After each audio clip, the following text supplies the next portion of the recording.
Well guys, welcome back to the nest. Hope you're all keeping well. It's a lovely evening, isn't it?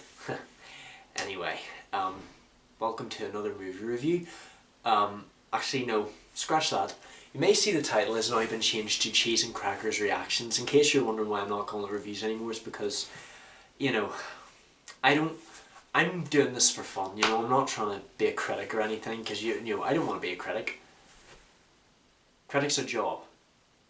Well, what I mean is, that's critics' jobs to be too hard on a movie. Well, us, the audience, we just want to watch a movie for fun. Do you know what I mean?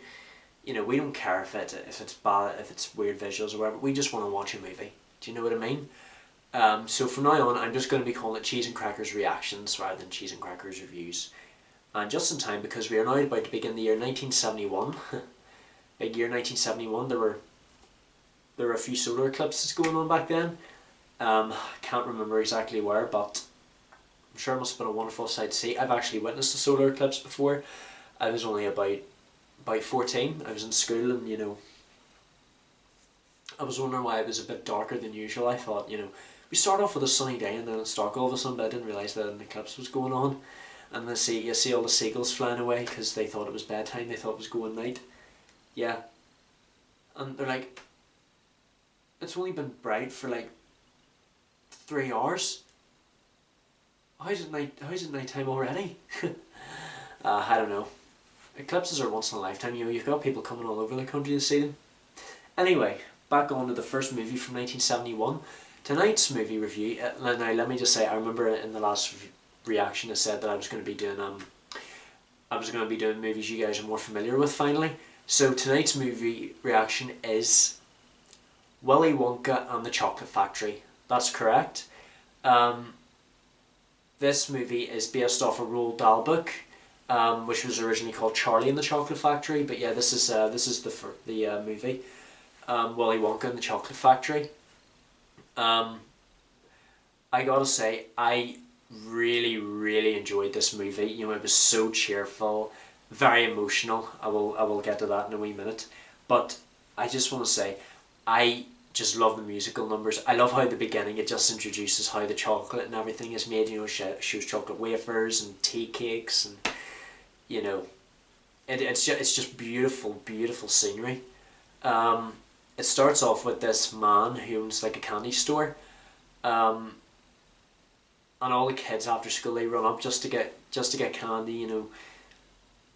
A Wonka has a new chocolate bar called the Scrumdiddlyumptious bar. I guess he has a way of making different kinds of chocolate. There's fudge mellow, and then I actually realised the fudge mellows look like wee wagon wheels. Don't know if you guys have had those before. God, I'll tell you what, Wonka bars actually are. You actually can get Wonka bars. I don't know where exactly, but you can get them in some stores. I think in some American candy stores you can get them. I don't know if I've ever had them before. I'd say they'd be tasty. Anyway, Willy Wonka is this big chocolate maker that all the kids in town love. Like he creates a new bar every now and again. But there is one boy who can't get to the candy in the store, and that's a boy named Charlie Bucket. I gotta say, I feel so sorry for Charlie, but even though he's poor, he is still a passionate, loving kid who takes care of his whole family. He does a paper round, and as soon as he gets paid, he gets bread for his family, and he decides to pay for his Grandpa Joe's tobacco. I don't even know if a kid could buy tobacco. I guess it was different back in 1971, but because people didn't realise how bad it was back then. But Grandpa Joe is the grandparent who Charlie is the closest to. He's no father. He lives with his mum and his grandparents from both sides, and all four of them are bedridden, but the one he's closest to is Grandpa Joe, and he tells him all about Willy Wonka. So it turns out that the Wonka factory has been shut down for so many years because there were so many spies going in to steal Willy Wonka's secret recipes. So pretty much the chocolate factory got shut down because there were copyright issues. I don't know why people don't just come up with their own ideas. I actually found out that Roald Dahl based that idea off Cadbury's and Roundtrees. Roundtrees were sending spies to get Cadbury's. I don't know why people can't just create up with their own original ideas rather than copying. I will admit, I did eat a Cadbury's Dairy Milk chocolate bar while watching this movie. I really, really love those. Um, but then it turns out a few years later, the gates stayed shut, but then new workers had come into the factory. But that was the biggest mystery of them all. So, after a while, Charlie actually finds out that there is a grand contest going on. Basically, 5 ordinary Wonka bars have these golden tickets inside of them because Wonka's decided to allow people to visit the factory. Oh, imagine, like, a factory has been shut down so long, it's the big craze all over the world. Like, candy stores go out of stock of all the Wonka bars. Even the adults are wanting to get the big prize of a lifetime supply of chocolate bars. And, you know, they try using these computers. They people actually go insane. They actually hold a man hostage. And this is how it works. It's your husband's life, or your case of Wonka bars. Just imagine. But then Charlie is different because he wants them out of all the kids. Now I feel sorry for Charlie. Like, he keeps his hopes up. He keeps trying and trying. He only manages to get 2 Wonka bars, but none of them have the golden ticket inside them. I guess Willy Wonka, you know, he's born to be a candy man, you know, because who can take a sunrise, sprinkle it with dew, the candy man can. I guess this is the movie that made that song famous. Well, it created that song, but then Sammy Davis Jr. covered it, I guess. Anyway, first golden ticket is found by a German kid named Augustus Gloop, who just eats all day long. Now, I will admit, I know Augustus does love to eat chocolate a lot, but at least whenever he's eating dinner with his family, you know, he's got decent table manners. And then there's the spoiled child, Veruca Salt. Now, I will admit, I think Veruca was the worst child of them all. She is spoiled, she is arrogant, you know, she goes on about her wealth, you know, she only cares about her family's money, you know, her father owns like a peanut factory, a peanut company. The thing I don't understand is, why do her parents not have posh accents while Veruca does? Do you know what I mean? They're meant to be rich. I feel so bad for Mr. Salt.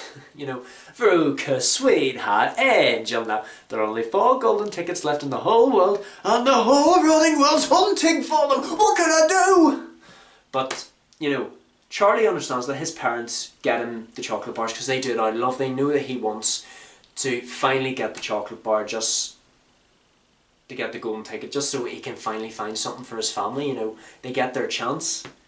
The 3rd golden ticket is found by a girl named Violet Beauregard, who just does nothing but chew gum all day long. Now, how can you even eat chewing gum after it's totally lost its flavour? Do you know what I mean? Like, it's boring, and nobody wants to see you just... Then there's a kid named Mike TV who finds the 4th and penultimate golden ticket, and I don't even know why he's interested in this contest, because all he does is just watch TV. Like, I'm surprised he's no bags under his eyes. He just likes to sit and watch westerns all day, you know. Well, I know we did have television back in those days. I can't remember when the television was invented. You know, computers were only a new thing back then. And, you know, wait till I get a real one. Call 45. Pop won't let me have one. Will you, Pop? Not till you're 12, son. Well, I don't even think a 12-year-old should be allowed a gun. But while the 4 kids received the tickets, this mysterious man whispers in their ears, you know, posing as like a news reporter. God knows what he's telling them. But then, after Charlie loses all hope after the 5th ticket gets found, you know, he finally manages to pick up a regular Wonka bar after finding some money. But it turns out that the 5th ticket that was found was a fake. Yeah. Just win the contest nice and fair. But, you know, I will admit, I was so worried he was going to open the chocolate bar, nothing was going to be there. And he finds the 5th and final golden ticket. You know, imagine if Charlie hadn't found it, you know, he'd be gutted, you know. Well, he was already annoyed whenever, you know, they thought that they found the 5th ticket by a gambler. Well, never trust those kinds of people, that's what I usually say. So I finally found out who the mysterious man was. Master Slug with. Slugworth Chocolate Incorporated. Now listen carefully, because I'm going to make you very rich indeed. And he's going to offer Charlie $10,000 if he brings the secret formula to a new candy that Willy Wonka's working on called the Everlasting Gobstopper. I don't know if Charlie would actually go through that. But then he runs home and tells his family, and then Grandpa Joe, he's so excited, he actually decides to go with Charlie, and he gets out of bed for the first time in 20 years. How can you actually manage to stay in bed for 20 whole years? Another thing I will say is, I don't believe Willy Wonka should have put a date down to be at the factory until all 5 children found their ticket. Do you know what I mean? He should have just announced it on the radio. You know, okay, all 5 of you found the ticket, be at the factory for, like, you know, the middle of October, rather than saying 1st of October, you know, I don't care if whoever's found it. Well, I guess he's a genius, so he knew who was going to find it. So, on the actual day, Willy Wonka steps out and he actually forward rolls into the whole press. Willy Wonka, played by a legendary man named Gene Wilder. I gotta say, I really enjoyed Gene Wilder's performance. Willy Wonka, he's so eccentric, you know, he's witty, he's charming, he's such a nice guy. Very eclectic. Now, I will say, it's not just chocolate he likes to work on. You know, he works on all sorts of candies, like, you know, like fizzy drinks and, you know, gummy bears and, you know, marshmallows. He works on everything. You know, that's what I like about him. You know, he just likes everything. You know, so do I. I like a bit of everything. I am very eccentric in so many ways, and, you know, as Ruka puts it, you know, he's absolutely bonkers, and Charlie admits that's not bad. You know, it's not bad if you're eccentric. You know, even the most eccentric people are very, very clever, and they are the future. Look at Willy Wonka, for example. So, you know, he's so polite to all 5 of the kids whenever he first meets them. He introduces them to a contract, and whenever they go through the chocolate room, I will say, whenever the actors saw the chocolate room for the first time ever, that was their genuine reaction. Like, apparently the director actually decided to do a test, and a lot of the reactions that you saw in the movie, those were the real reactions.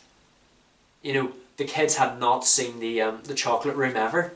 And I will admit, it is a beautiful, beautiful room. But they're right about the river. Apparently the river was full of chocolate for so long it made a big stench in the whole room. But yeah, they would have to take ages to clean all that up. But then they actually find out who's been making the chocolate. These small people called Oompa Loompas, direct from Oompa Land. They were all you know, they were hiding from all the vicious beasts, so Willy Wonka decided to bring them home to his factory and just take good care of them, you know, help me make the chocolate. And Veruca wants one. Of course she's not going to get one. I will say, I met Violet, even though she's annoying, even though I think Violet is one of the worst kids, I do think her standing up to Veruca and saying, "Kenny, you nit!" You know, that's put her in her place. Sadly, we lose Augustus away on the trip. Like, he falls into the chocolate river. It seems like Willy Wonka knows what's going to happen because he doesn't do anything about it. He's just like, help, police, murder. But then he gets brought up into the fudge room. I do hope he gets rescued. And then the Oompa Loompas break into song. Oompa Loompa doopa-dee-doo, I've got a perfect puzzle for you. I think the Oompa Loompas also know what's going to happen. Your Willy Wonka knows what will happen to them. Because he might have trained the Oompa Loompas to sing. I did enjoy the boat ride. You know, it just shows how crazy Willy Wonka can go. You know, you're right, I don't know which way I'm going. But I will say, were the gory images necessary? You know, with the millipede crawling over under the guy's nose, and, you know, the chicken losing its head. I do think the chameleon eating something was the least gruesome, because that's just what chameleons do. And for once, Veruca finally doesn't want something, which is the boat. Then they go inside the inventing room, which turns out to be the most important room in the whole factory. You know, there's exploding candy, and Willy Wonka decides to place, like, football shoes into the formulas. You know, gives it a little kick, and he creates the everlasting gobstoppers. That is the one that Slugworth is after, who was the worst in sending spies into Willy Wonka's factory to steal all the secret ingredients. I say one of the kids is going to slip up, because I'd say it's going to be Veruca. She crosses her fingers. Crossies! And then Violet meets her endgame whenever she decides to eat this chewing gum that hasn't got quite right. It consists of flavours of like tomato soup, then roast beef, and blueberry pie. And it turns her blue and she swells up into a big blueberry. And then she gets taken away to the juicing room. Yeah, guess that's what happens when you eat gum every time. Like, you know, like the Oompa Loompas say, it's okay every once in a while, but nobody wants to see your jaws going. It's Megan looking. And then Mr. Beauregard gets taken away, all distraught. I got a blueberry for a daughter. And then we've got I will admit, like a wide variety Willy Wonka has. He's got the wallpapers that you like and it tastes like orange and snozberries. And then the fizzy lifting drinks. Charlie could have got an endgame with that. Like him and Grandpa Joe, they decide to take the fizzy lifting drinks. They near fly into the fan. God, imagine if they got killed by that. Luckily, burp. That's probably what makes them float, gas. And then they come across the geese that lay the golden chocolate eggs for Easter. Veruca, of course, wants one, but she just sings into it, like basically goes into a chant room by singing, and she stands on the egg decatur and is declared a bad egg. Don't care how I want it now. She was a bad egg. Then Mr. Salt decides to go in after her. And Mr. Salt finally got what he wanted. Veruca went first. So Veruca always has to be first because, you know, she's a lady, but she's not a lady if she's spoiled, being aggressive with everyone, trying to get her own way. I was so happy whenever she fell down that trap. You have no idea how long I was waiting for her endgame to happen. I wanted her to go just before. I wonder why they swapped it around. Augustus got the first one, then Veruca, then Violet, then Mike. But then Augustus got his first endgame, then Violet, then Veruca. I don't get that. Probably just wanted to swap it around. I actually found out that on set, the girls who played Violet and Veruca, they both had crushes on Charlie, the kid who played Charlie, and they would take turns and spend time with them. At least they made things fair.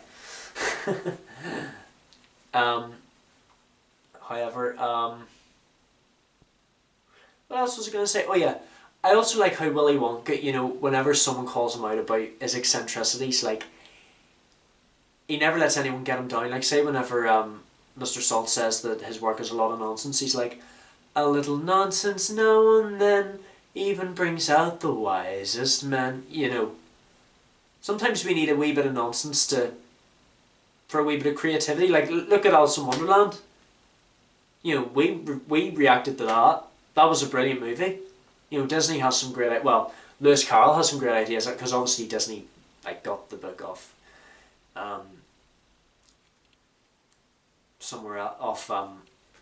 Lewis Carroll. Anyway, back to Willy Wonka and the Chocolate Factory. So the last room they get taken to is the TV room, where Willy Wonka decides to send chocolate to all his Wonkers. No.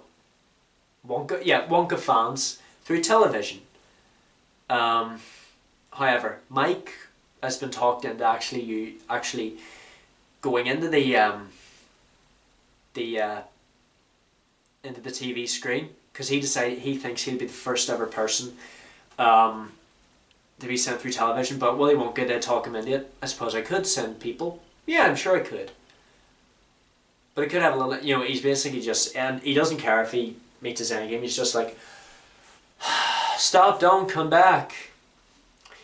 And he becomes small and tiny. I did feel sorry for Mrs. TV. Like, she's just speechless that her son is now a tiny kid. I do hope he gets brought up back to his normal size through the taffy pillar, because apparently, according to Mr. Wonka, boys are very springy. And I do think that the Oompa Loompas singing about Mike's endgame was the best of the Oompa Loompas songs. I think it's just because it's such a build-up, you know. Like the Oompa Loompa Doompa-dee-doo. However, the four kids have all met their end game. They'll be brought back to their horrible selves. But I think they hope they've learned a lesson from all this. And Charlie very nearly didn't get the lifetime supply of chocolate. Another thing I will say, they didn't tell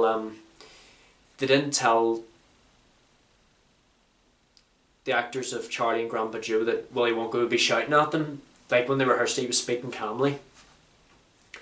So whenever he shouts like "wrong, sir," like they jump, because apparently Charlie, of course, broke the rules by stealing the fizzy lifting drinks, and he gets nothing. You lose. Good day, sir.